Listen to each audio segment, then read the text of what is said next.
तो जय जगन्नाथ सांग मैंने तो चलतु जीवा जगन्नाथ पाखक पुरी टिके तो आम पहुँच जाइलु पुरी स्टेशन आबिका आम जाऊँ रथ पाखक ठाकुर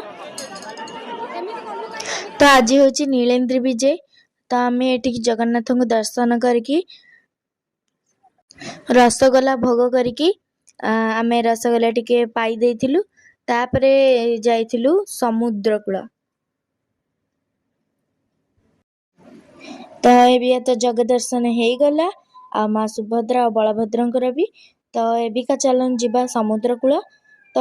आपण मानक जदि आम भिडियोटी भल लगुच like share subscribe and comment निश्चिंत भाव करेंगे